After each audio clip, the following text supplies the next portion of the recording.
Au cœur de la commune de Niaguis, le centre agroécologique Karangen Watinaning forme les producteurs aux pratiques agricoles durables. Il devient un véritable pôle d'apprentissage pour le monde rural. Ils ont constaté que l'engrais chimique que les autorités avaient inséré au niveau de ces villages-là sont en train de détruire notre environnement, sont en train de détruire nos terres, mais actuellement ont causé des maladies au sein de la population. Donc ils avaient très tôt compris cela. C'est pourquoi ils disaient aux populations de pratiquer l'ancienne méthode. Cause pour laquelle, au fur et à mesure que cette sensibilisation passait, mais les gens avaient la peine à pouvoir comprendre l'agroécologie et la pratique de l'agroécologie. Ici, pas de produits chimiques. Les cultures reposent sur des engrais organiques et des solutions naturelles. L'objectif est de protéger les sols et la biodiversité. Nous aussi, on pratique le maraîchage en se basant sur l'agroécologie comme des produits bio, comme des bioprotecteurs, biofertilisants, les engrais organiques.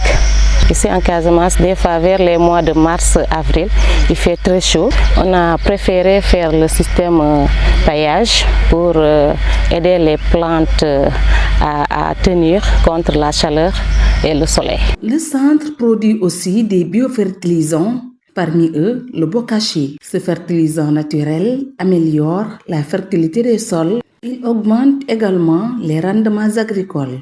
Par rapport au compostage fabriqué les agriculteurs qui a une durée de 45 à 60 jours, donc le bokashi il regroupe ces 4 phases-là en 15 jours.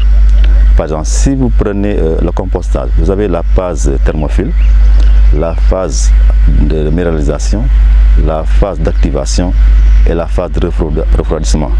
Mais en bokashi, ces 4 phases sont condensées en 15 jours au lieu de 60 jours. Le bokashi, c'est une alternative pour la fertilité du sol. Le centre abrite plusieurs activités. Maraîchage, apiculture et élevage de petits ruminants y sont développés.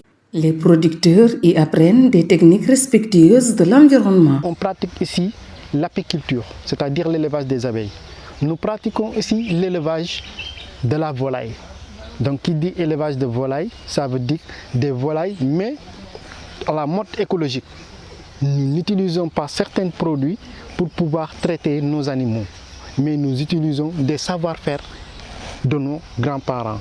Le centre accompagne également les femmes. Elles sont formées à la transformation des produits locaux. Cette activité réduit les pertes post-récolte. Elle crée aussi de nouvelles sources de revenus. Couscous de patates douces, araw, fondé et aussi les mangues séchées, l'anacardien. On le transforme en viande, les céréales, les farines composées. On fabrique le sumpak avec les produits naturels qu'on a cultivés ici.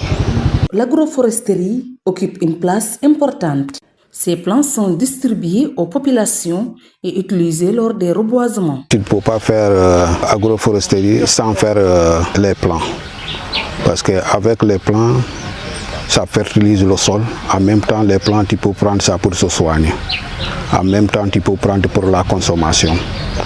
Avec les pépinières qu'on fait ici, on prend les pépinières là, on donne ça à la population, on les sensibilise, donc ne pas les tuer. Dans les villages voisins, les résultats sont visibles. Les producteurs disposent désormais d'un espace de formation et d'échange. Ils améliorent leurs pratiques agricoles et renforcent leur résilience face au changement climatique. Le centre agroécologique Karangen de Niaguis, d'une importance capitale pour le monde paysan de toute la zone, dans la mesure où d'abord c'est un centre expérimental, c'est un centre aussi de formation, c'est un centre d'incubation, mais en même temps c'est un centre qui permet aux agriculteurs de se retrouver et d'échanger sur des pratiques agroécologiques.